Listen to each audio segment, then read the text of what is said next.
And one of the things that's happening is I'm super excited that my friend and one of my all-time favorite NFL players is joining me today.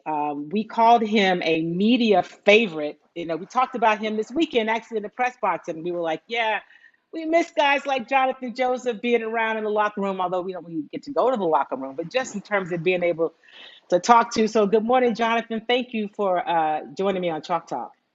Good morning, Kim. Thanks for having me on. Absolutely, it's like old times. So telling by the time you texted me last night, I'm guessing you were up watching that Monday night game. Oh, for sure. I was up watching the game, catching some of the storm, all of the above. But, for the start of the season off on a Monday night like that, man, the NFL is off to a roll. Just to see both of those teams go out and play situational football, compete to the end, and, have a little distraction, then able to find their focus and come back out and play some football.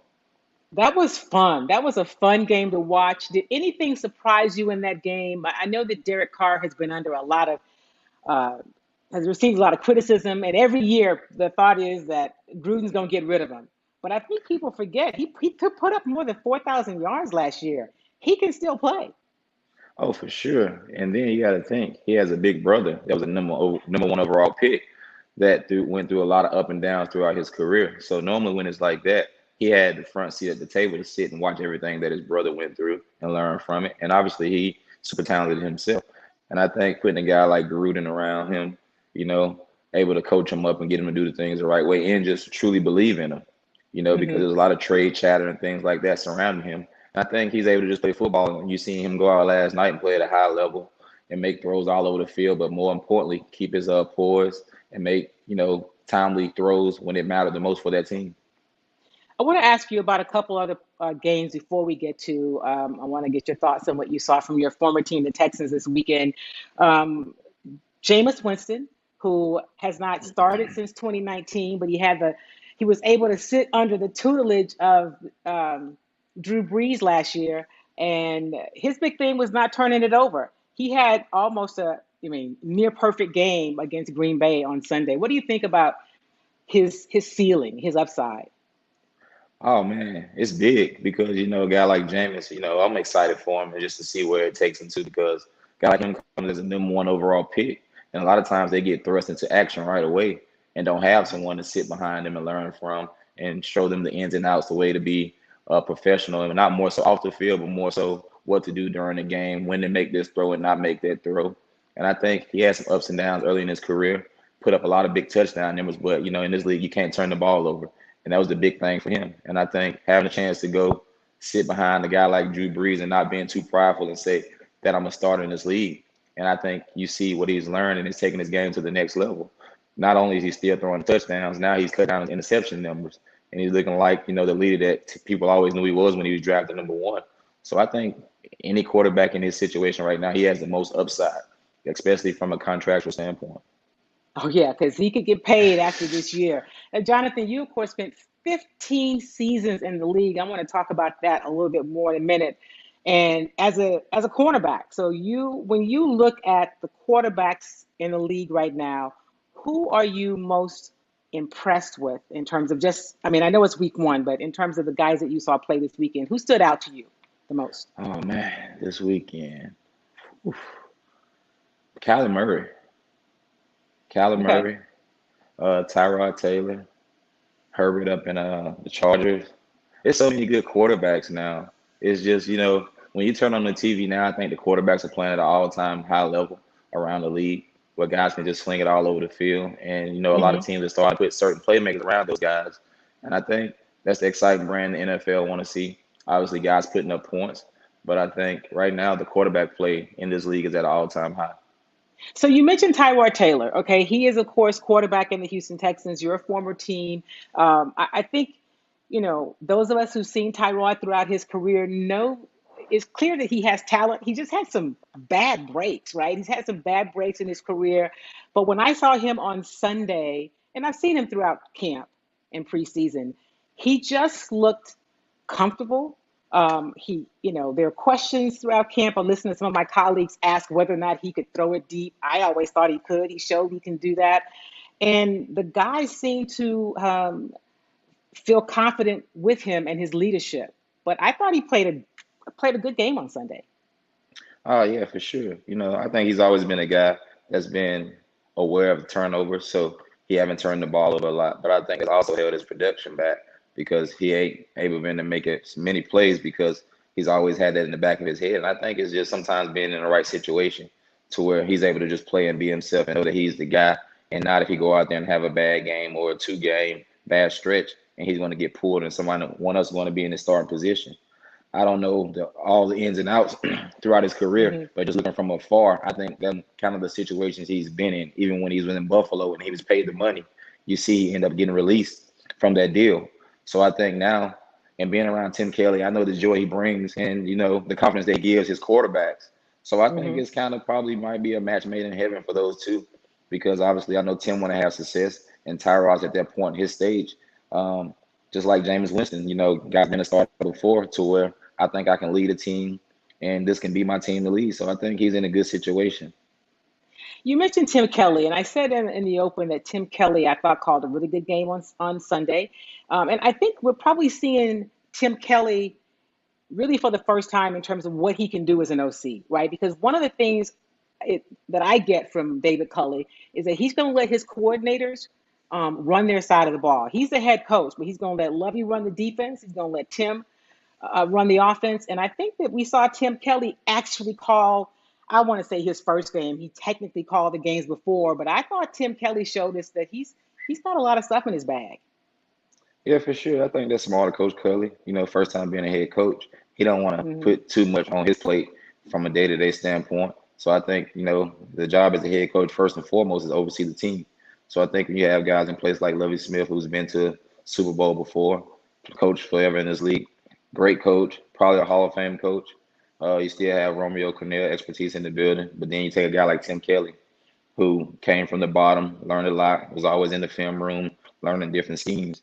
And then I think finally having his time to flourish and do things his way, I think it's tremendous for him because he's always been I look at him as an innovator, coming up with different ways and different things when he have been able to make, his input on things there. And I think he's a competitive guy, just knowing from the time he was there when I was there. In practice, we would always go at it back and forth, and he would always try to have something the next day in store for us. So I just know the way he prepares and the what he brings to the table.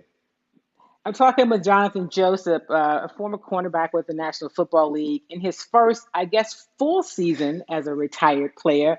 Not even 40 yet, and he's retired, but he played 15 seasons, couple Pro Bowls.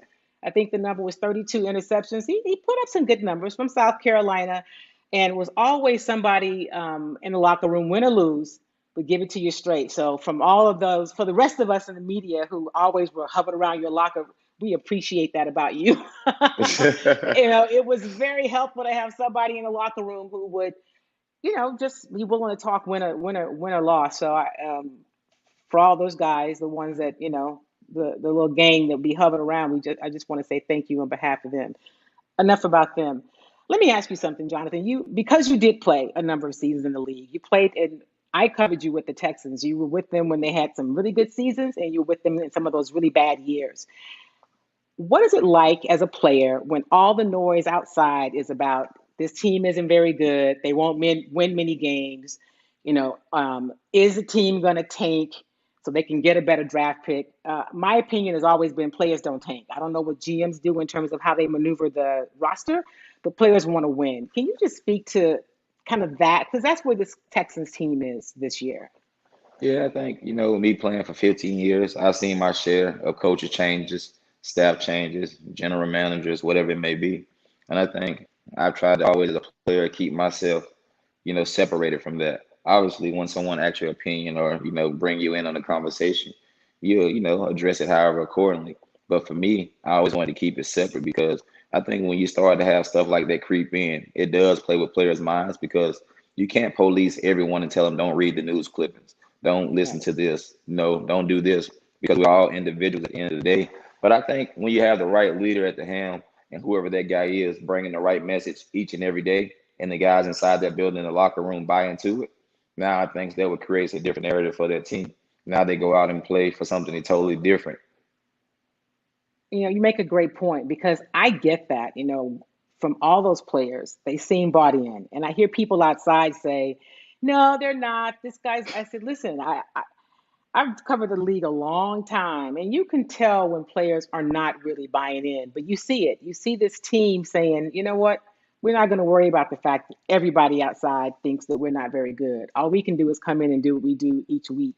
And I think that's where sometimes fans and even media can underestimate what it takes to play in this league, and that when you suit up and play, you're always trying to win, no matter the other stuff that's going on, because that's just kind of that's how you got there, right? It's playing to For win. sure, for sure. I think guys just have we're wired up one way, and that's just to go all out. And I think as a team, you have to do your job and your research and bring in the right guys in the building first and foremost, because as you know, it only take a few to make everything go the opposite way. Now you're in the middle of the season, you're pulling guys not starting, cutting guys, trading guys, and that's part of the business also. But it becomes Right. a distraction too when it's certain guys, you know. And I think just like I said before, bringing the right guys in the building. And I think that's the easiest thing, because if I can look at my teammate next beside me and whoever that guy is, no matter who he is, and say, okay, he's bought in, and you have the next guy, so on and so on. Now I think that's the way a team is started to form. And now once you get that, it's kind of hard to break that bond, especially when you have a team where guys like each other, hang around each other, and things like that. You don't have to necessarily like each other, but respect Right. each other. Well, I see that in this on this team, and granted, I think I know it's early. I don't know um, how great they'll be this season. I mean, I think this is not a championship team at this point. But one of the things I think we're going to see from this Texans team is they're going to always compete. I think they're going to be well coached, and and that's a lot, right? That's half the battle, because that's where it starts, and then you just never know what happens along the way. Let me ask you, you played 15 years in the league. That is not common, right? That's not a typical career. What was it for you that allowed you to play so long and at such a level? I think first and foremost, just having a work ethic, and work habit. Always trying to get better, and I think being available. Taking care of your body, where you're available for your team, and I think that's the biggest thing. Although it sounds crazy to do that for that long, but when you have the love and the fire for the game, there's nothing like getting out there and competing, and being around your guys and being available. And I think for me, it was one of those things to where when you get uh, in the NFL, some guys kind of stick to where they are, stick to this scheme, that scheme. You have to be able to adapt to the way the game is changing. Hmm. When I first came in the league, you look at the shoulder pads I was wearing then compared to the shoulder pads I was wearing 6, 7 years ago. It was all 12 personnel, 21 personnel. You can know when a play action coming or a bomb is coming, because Right. it was more run oriented offense back then, play action. Now the game switched, somewhere along midpoint of my career, to where they start airing the ball out. And I seen that a lot being in the ALC North, although they ran the ball. When you play Pittsburgh Steelers, Big Ben is going to throw it 50 times if he can. And I Hmm. think being able to just adjust my game to that, I think that was able to keep me in the league for so long. Just looking at different techniques, different ways to get things done and execute. And at the end of the day, just getting the job done. And I think that's the different thing. I think I tell young guys, you can't stay the same player, the player you was when you came in the league, because the league is forever changing. They're attacking guys different, different formations, just different things. And they're always thinking and getting creative. So as a defensive player, you have to stay ahead of the curve. I never really studied receivers. I more so studied the offensive coordinator's tendencies and things like that, which could always give me a heads up pre-snap what the play possibly could be. I never really got caught up into matchups. Hmm. Obviously, it's the guy that's going across from me is my matchup. But at the end of the day, regardless if that guy goes down from an injury, now what am I going to do if I'm caught up into a matchup? I have to know exactly what's going on and how they're trying to attack me and my defense. I think that's a really great point, and it's some really interesting insight that you study the offensive coordinators and their tendencies, right? And so, is that when we always hear situational football? Is that what that is so that you know what to expect regardless of the personnel? Yeah, for sure, because they get creative. The Patriots are probably one of the better teams at it. I think the Baltimore Ravens had a run when they was doing the tackles over and things like that. But a lot of times you go back and look at the freeze frame of some of those pictures, whether it was motion or something else, it's the same picture as something else, but it's just a different personnel, whether it's 11, 12, 13 personnel, because a team may be really strong in the defensive backfield. So why would you go out there and send all your receivers out there? But they may be weak in the linebacker core. So now you want to go and attack them in 3 tight end sets, but make it look the same way as 3 wide receiver sets. So it's just different things, and you have to be able to see it and process it really fast and put your time into it. But I have friends, we joke about it all the time. Look at Jerry Rice run routes, Tim Brown, all those guys from back then. It's the same splits and the same cuts as it is today in football. You know, this Yeah. field's only so wide and only so long. One ball out there, 11 guys on 11. So you only can do so much with so much space. So when you understand those dynamics of the game, it can slow the game down for you. You have a chance playing for 15 years. Is that, you say, slow the game down for you? Is that it seems like that's the biggest adjustment from players from college to the NFL is the speed of the game, right? And so if they can find a way to slow the game down, it gives them a chance to make that adjustment, that transition. Is that fair? For sure, because like I said, a lot of people get caught up in matchups, and it's hard not to because social media, television, Hmm. talk shows, radio, just so much going on leading up until these games. It's a lot of hype, and that's what we earn at this highest level is everything that's around this game. But I think the guys who are mentally focused and tunnel vision are the ones who are able to go out there and execute. And I think it's the simplest thing from two back formation sets. It can be a 20 look. Any two back look to me is all the same thing because it's two backs. No matter how you get to it, you have two extra guys back there to block up. So for me, I'm always thinking just shots downfield. Or if a wide Mm. receiver is out wide plus on the splits, me, it's either a go ball, slant, or a hitch. And the way he releases off the ball going to tell me everything else. Or if So a tell me guy's when having, you, for those who don't know, tell us when you say 20 ball, tell us what that means. say again, sorry. Oh, When you when I say, say 20 look, that's two backs, zero tight ends in the game, right? Because you have okay. 5 eligible receivers. And so now, when you have two backs, it can be I back, I near, which is I formation, old school football, or it can be in the shotgun with two backs. But it's still two backs back there. No matter what they're doing, to me and my eyes, they're trying to block up something to get protection. But you have so many people caught up in looking at certain things instead of just going to the basics. In my opinion, it's just two backs. I'm talking with Jonathan Joseph, former Houston Texan. Was a first round pick. Spent 15 years in the NFL. He came to Houston from Cincinnati, right? You started in Buffalo, is that right? Cincinnati, Cincinnati. Cincinnati. Came to Houston, spent much of his career with the Texans, which is where I got a chance to cover him and get to know him. And so we're talking about just uh, kind of the what happens in the league. And Jonathan, if you will, give the audience a sense of what a day is like, because I don't know that people really understand that it's not just those couple hours that we may see you guys on the field. What is a whole what's your day like as an NFL player in terms of going about your business during the Oh, season? I think I give you the average, kind of the average Okay. day. Everybody's schedule a little different because some guys may come and work out early, or some guys may just like to get their day going early. But normally, typically, guys will get in the building around 6:15 to 6:30. Most meetings don't start to around 7:30 or 8. Obviously, you come in and have breakfast. You may want to get a massage. You may want to stretch, or you may just want to come over and just get your mind right and think to yourself and have some time to yourself before you get your day started. And meetings around 7:30, 8, which normally is either special teams or the team meeting. And depending upon how the day before went, can lead up to how that team meeting goes, whether the coach is in a good mood or a bad mood, obviously. Right. And you have your certain days which are longer days. Obviously on a Tuesday and a Wednesday, a Wednesday and a Thursday, them are your longer days because them are your work days. You're putting the game plans in, you're installing and things like that for the team that you're preparing to play. Friday is a shorter day. So most of those days pretty much have meetings from 8 to about 11:30, 12 o'clock before you have a little break between 12 or 1 o'clock before you have to be out on the field.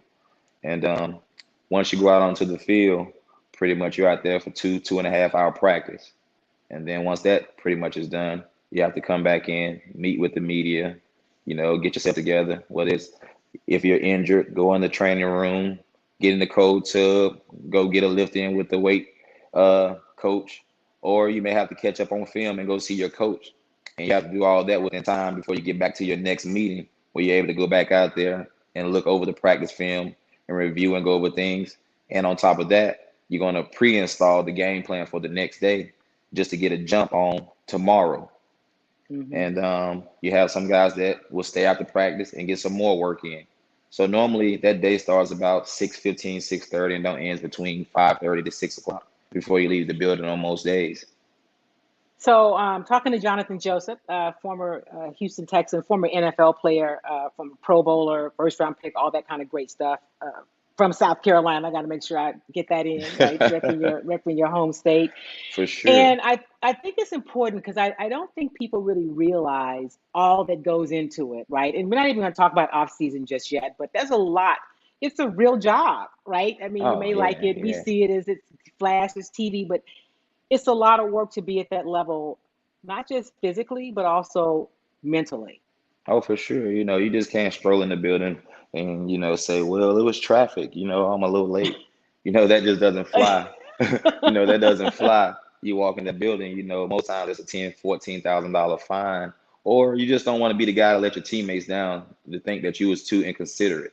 Most times if that's the Mm, situation, if you call 30, 40 minutes ahead of time, coach should give guys, well, he's running late, or, you was intentional about it. But that's a fine line that you walk in the NFL. You just can't walk into a meeting late. It's just different things to about the respect level, and you're at the highest professional, so they want to hold you up to a certain standard. And I think teams don't have those rules in place. You're setting a bad, code of standard. So it's a fine line you have to walk as a player. And on top of that, everything that you do, everyone's watching you when you leave the building. So you have to act mm, accordingly each and everywhere you go. So that's also part of the job, whether you like it or not, also. Because at the end of the day, you have to answer to Roger Goodell, who's the commissioner. right, right. That's for sure. All right. Speaking of Roger Goodell in the league, so the league is now gone to 17 regular season games. Um, what are your thoughts about that? I think guys initially had some pushback. My last few years in there, the discussion was already being made about it. But as I know, anytime they're talking about it, it's going to happen for sure. And, Right, right, right. And know, because it's money for the league, yeah, it's and, money and, for and the at the league. end of the day, that's what it comes down to. Yeah, that's what it's all about as a business. It's a forever growing business. And guys play preseason games. So if you take that game away and you're able to put some financial things in place for guys and some other concessions, to make that deal sweeter for the players and obviously profitable for the owners, I think, it's worthwhile. But I think now they're at a level in sports now with this sports science and analytical Mm-hmm. things to where they're able to manage guys, Mm, and see how much a guy runs throughout the week, his sleeping levels when he's away from the building, just everything. So I think just the data that they're able to keep on these guys, I think is going to keep the injuries down and keep guys fresh throughout the 17 game season, because that was one of the bigger concerns was injuries. And I think injuries come in a lot of different ways. So you just can't put it on one more game, which everyone knows anytime you suit up in the NFL, it's going to get injured eventually. No one plays 16 game season to come out and say, well, I made it through fresh. If you do that, your teammates looking like, hey, he wasn't trying hard enough. So I right, think right. we're at a stage because I think eventually it's going to get to 18 game season. Do you? I don't know. Yeah, I know they Mm, pushed for 17 or 18 initially, and they got to 17. So I think eventually it probably get to the 18. You look at the athletes that's coming out now; these guys can run around all day. It's just different yeah. times and different things. So I think the way the league is growing is great, but at the same time, you have to monitor players and player safety too. So, Jonathan, you played 15 years in the league, and before I ask you about the transition, I first want to ask you about your family because I know that you have a. Last year, you and your wife had a new baby. So, how's the family, and how's the newest Joseph, if you will? Oh man, they doing good. All my boys have three boys and a little girl. Yeah, we have a fresh 16-month-old, which he's jumping around, football, basketball, throwing it, just getting into everything, starting to talk. He's a typical 16-month-old, keeping us up late, keeping us busy. But for me, I wouldn't trade it for anything in the world. Obviously playing football so long, not having the time just to spend around your family and your kids, and now having nothing but time to do that is different, but it's a new process. And I think, obviously it's something that I love and enjoy, but it's new, like I said before. So for me, I'm just kind of like a glorified taxi cab, for A sure. safer Uber driver, right? They can Yes, kind of ma'am. count on Yes, you, ma'am. right? So just seeing them grow up in school, grow up and find their way in life, and different things like that. Obviously, having me around the house more is helpful.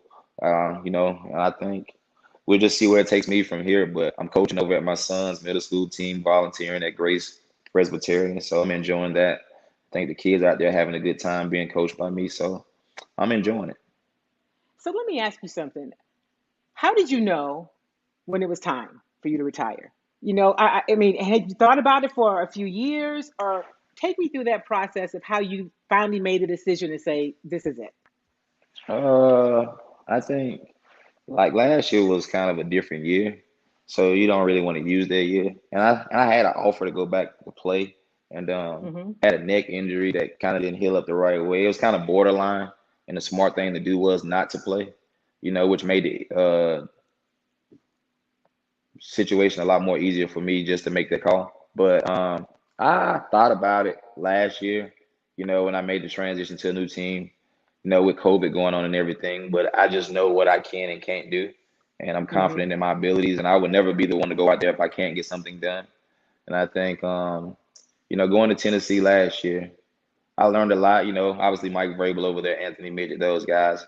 But I was able to go out and help some of the younger guys and play some good football for those guys. Got released, went to Arizona, and got back reunited with Vance Joseph. And then I kind Yeah. of, got fresh air over there. And Tennessee was fine and cool and perfect for me, but it wasn't the same scheme that I was used to running. So I've been doing something for so long, and now I'm kind of going over here to a different scheme in year 15. And I enjoyed it, but just for me, it just wasn't the right fit overall. And I think getting to Arizona, playing more man to man, playing aggressive and things like that was more liking for me, being in the locker room with those guys, Hop, guy that I'm familiar with and things like that. And I had a chance, be around Patrick Peters and Larry Fitzgerald, Chandler Jones.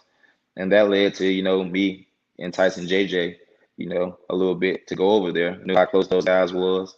But those guys appreciated my time there to where they wanted to bring me back, had a chance to come back. They was actually kind of a little upset that I wasn't able to sign back because just the short time I was there, what I brought to the locker room, brought to the defensive backfield. So with that being said, I kind of along the way, you sit there, you see the way that the business is being ran. I've been around long enough Hmm. to understand it. And it's kind of one of those things. Do I actually want to be halfway in or halfway out? I don't want to be the old disgruntled guy. So if the situation, you know what I mean? Because that's what happens a Yeah, lot of times. absolutely. And the young Yeah. guys sometimes kind of like push you off. And I never been that guy. I'm only coming from, positive vibes, good energy. I would never sit there, even if I think I can get the job done, say anything because I understand my job is a backup now. My time is to come when I come in the game. So I understood that role, but I didn't know how long I wanted to do that role unless it was with the right team. Hmm. I was only going to play football this year if it was with the Arizona Cardinals. It was nobody else. So once I didn't pass my physical, that made that decision a lot more easy. But I was obviously working out each and every day, preparing for the season, and that's the business that we play in. You know, I'm just lucky. It just happened to be my time this time, but I've been playing for 15 years, see several other guys come to the Yeah. same point in their career, and I wasn't blind to it. We all handle it different. We all got different situations at the end, but I think at the end of the day, we all going to be a retired NFL player. So you said something I want to go back to. You said you kind of enticed JJ. So you talked to him about um, going to Arizona. I want to ask you about that. And also, you mentioned Chandler Jones. What a hell of a start did he have? I mean, I don't know that he's going to have 5 sacks every week, but he was a beast on Sunday. But talk about that Arizona team, how good you think they can be, and how JJ responded when you talked to him about Arizona. Well, obviously, he went. So. Football is different because just like I said when I went to Tennessee, you don't really see the plan until you're there for a few weeks and then you kind of see things going. Like Tennessee, I knew right away that it was a run-oriented offense, but you still didn't feel it until you actually got in the game and you're down 2 touchdowns and you're like, why are we running the ball? And then you see Mm. Derrick Henry pop one for 70, then come right back and do it again. You say, oh, okay, it makes sense. So Right. being in Arizona, I can see everything they was trying to do, but I can kind of see, I wouldn't say deficiencies, but I can Hmm. see certain areas where they were lacking at. And obviously, I think leadership is high in this league. Kyler Murray is a very young guy, talented, Hmm. been a leader his whole life, super talented. But I think you put the right pieces around him, the right skill set, the guys in the right position. I think defensively there last year, they was one of the top 10 defensive teams last year. But I think, they had some injuries. Obviously, Chandler wasn't there.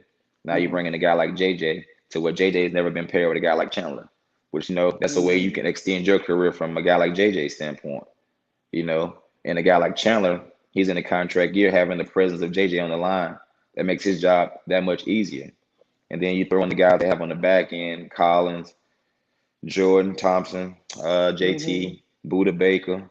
Robert Alford was banged up the last 2 years, didn't get to play, but he still has a high skill set. And I think this overall coaching job, they're Mm-hmm. a true player-friendly coaching staff, but hold those guys to a high standard and want it done the right way. And that's the one thing that stuck out with me there. They're not killing you in practice, but we're working hard and efficient. And we're going out to play each and every ball game to win the ball game, whatever it takes, taking care of the players. And I knew at this point in stage in JJ's career, that's exactly what he's looking for. Everybody wants to win the championship, and I think they have a chance. You know, and when you have that chance, that's all you can ask for. It's times that I could have left the Houston Texans in free agency, but I just didn't know if the opportunity was much better than what I had with the guys that I was with. You know, so Yeah. it wasn't about the money. You know, it was more so about riding my opportunity that I have with these guys here. That window only so long.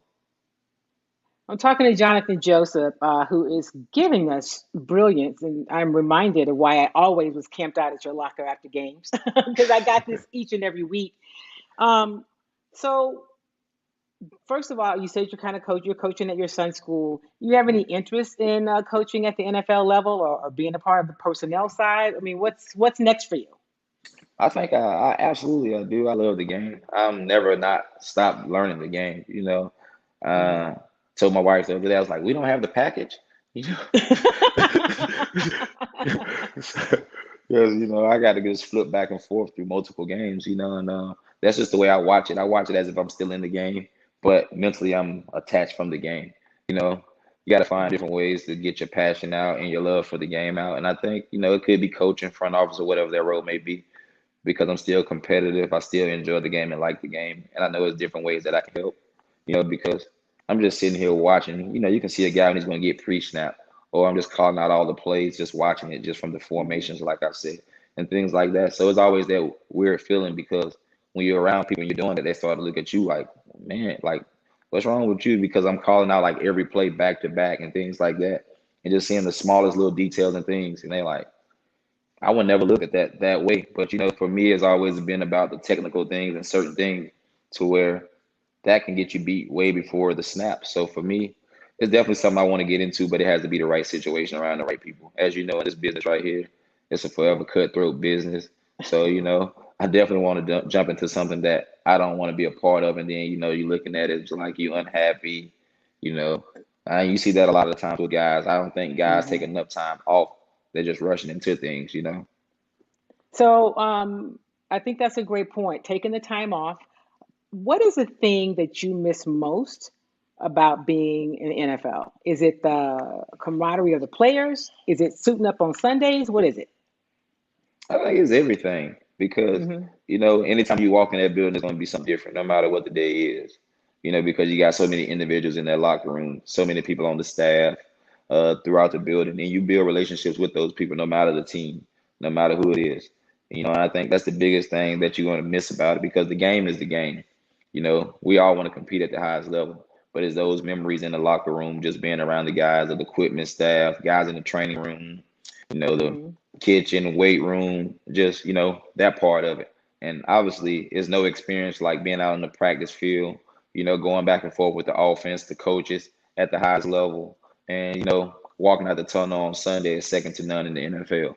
You know, um, that's my biggest feel on it. But for me, Yeah. I kind of told myself, I got to the point to where, when I knew that once I didn't pass my physical, I Hmm. just stopped working out, you know, Mm. and I did it on purpose. Just know, because I knew, like, I'm not getting out of bed You to keep work out. going back. Yeah, Right. Right. exactly. Yeah. Exactly. Like, I'm not working out like I'm going to prepare for an NFL game. I still work out and go to the gym. But why would I keep working out like I'm an NFL player? It's only going to keep my mind attached to it, you know? So for me, I scaled back on that a little bit. And, once I wasn't hopping up out the bed at 6:15, 6:30 to go work out, I knew definitely I wasn't going to play in the NFL. Because that schedule is a whole nother journey, For sure, right? it's all about your mind. You can't be halfway in and halfway out. It's a long year. And there's going to be so many things that happen throughout the year that if your mind is not in it, that's a long, miserable year. When you started, when you first got into the league, did you think that you would play 15 years? I mean, because that's not typical, right? You know, we talk about guys playing 3 or 4 years, maybe five, but 15? Did you ever think you'd play that long? No, I didn't actually. And I never put like a number or nothing on it. Like, Hmm. I just went year by year. I always felt good. I always wanted to stay young.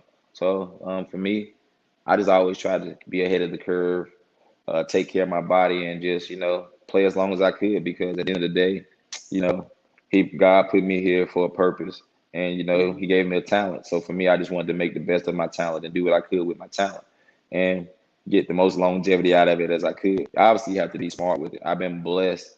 I've had my share of injuries, but they've been timely, Hmm. to where I can have the surgery in the off season and come back and don't miss any games and things like that. So I think just once I got to that stage, and once you get to like, it's kind of like I talked to maybe Kareem. Once you get to Hmm. year 10 and then they give you a 3-year contract, like what else you gonna do? Right, It's like right, I'm right, honoring my contract, so that pushes me to 13. And then if I'm still playing good at 13, what else do I do? You know, right, whether right. when my heart is still in it. If my heart wasn't in, I would have been stepped away. But when you still have the heart, passion, and the fire, and obviously still trying to win, and your team have that close window, I think that will continue to push guys through. If you're just on a bad team, I think you can easily kind of get pushed away. And I don't know if that will happen. You see a guy like Calvin Johnson early in his career that had so much left. But Hmm. winning and losing is a big difference in this league, and losing takes its toll.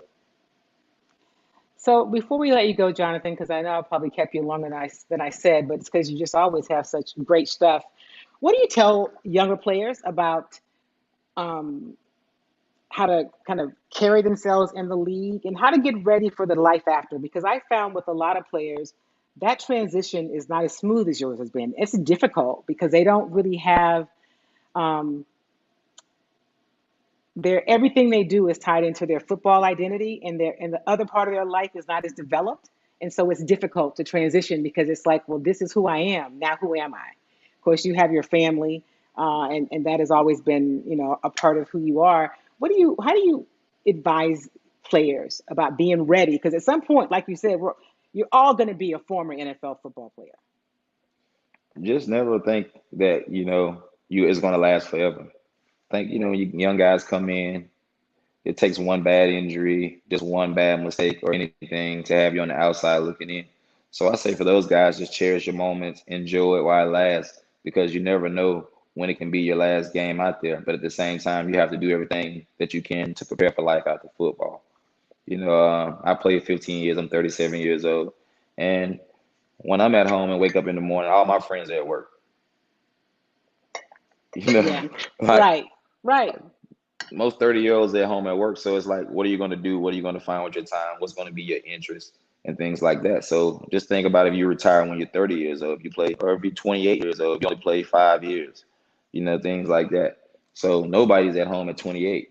So now that brings into a lot of other different things that catch your attention and things like that. So you have to be really mentally strong, have a good support staff, and kind of have a plan. Although it's not going to be a perfect plan, but for me, I'm always just trying to learn and ask questions because I don't have it perfect neither.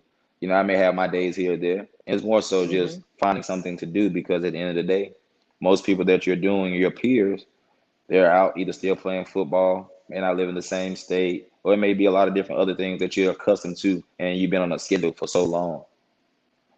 So I think the NFL is trying to do a better job about, having things in place to where guys can transition a lot smoother and helping those guys out. And I think they should because everyone's financial situation is different. Everyone's medical situation is different. It's just so Hmm. much that goes into when a player is done with the NFL to where, I'll be the first, your phone is not ringing. No one's calling or blowing you up, you know? So Right. you better have your things in order because that can be, a lot of dark days for certain guys. And I think just keeping your contacts, because a lot of times we get out, whether it's the NFLPA guys, coaches that you came along with, because you have your whole life ahead and you never know what may occur later on in life that you can, that relationship that you build with someone throughout that time that can help you or you can just reach out to for certain things. And I think another thing, don't be afraid to use what the NFLPA offer us. Mm. It's So, like you see guys get DUIs. I'm just speaking in general because right. we all been there before. And but if they offer us a free car service and guys don't use it, whose kind of fault is that? Yeah.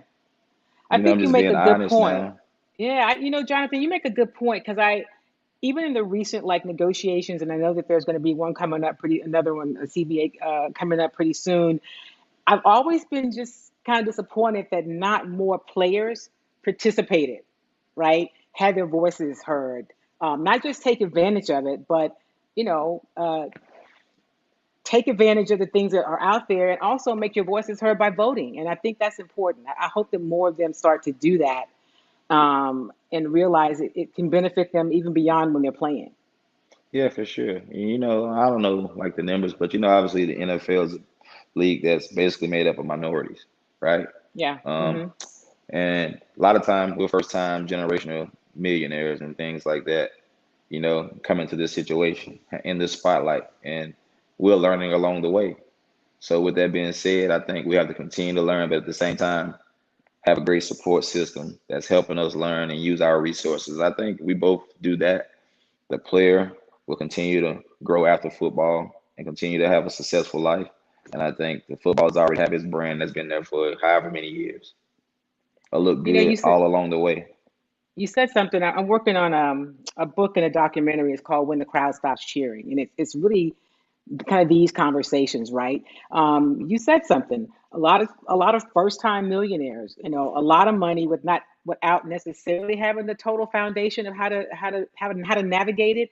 And so, what can players do? Because I think, especially with some of the younger players, not all of them, the money's so big. I guess you just don't really think about not having it, right? Because it's so big from if you look at now to where when you started. Right. And I think it's difficult sometimes for a younger guy to say, "Man, I'm invincible. I got all of this, and I'm just getting started. I don't have to worry about that." But you're saying you've got to be dialed in from the very beginning because it's not for. And a lot of times, more money you make, more expenses. It's just as you grow in life, you get this money at an early age. But by the time you may figure out life, you may be 30 years old. Or by the time you get a family, you may be 35 years old.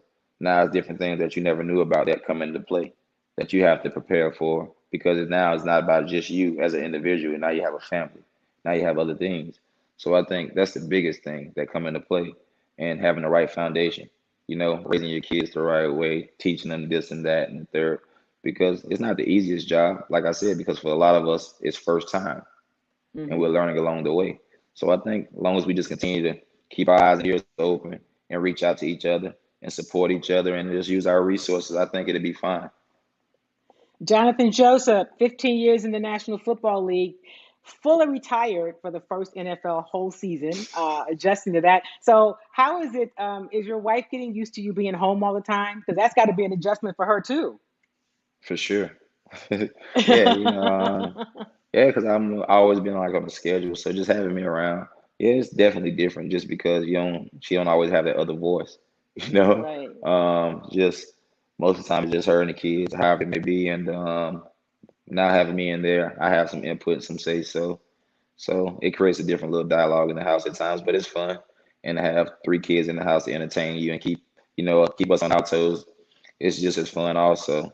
So it's been a great dynamic for us. And I think at the end of the day, I'm definitely not having any more kids. I have, my fair share that'll keep me busy for a long time, a freshman that's 16 months old, just starting back over again. So it's a good feeling to have and it's a good thing, but I'm looking forward to it.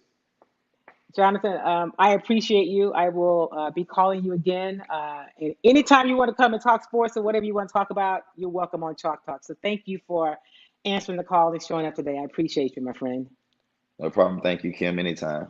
Hey, did you watch any of the U.S. Open? I meant to ask you that. Did you I check did out any of the not. tennis because it was the Nah, beginning I of did not. football? Yeah, Yes, I I thought missed it. I about you seen. and your daughter because there were some young players, some young. Well, there's a young champion. So if you get a chance, go back and look at some of the Yeah, I highlights. seen people posting the pictures. A couple of my buddies on social media was there, but I didn't. But we're treading in the right direction.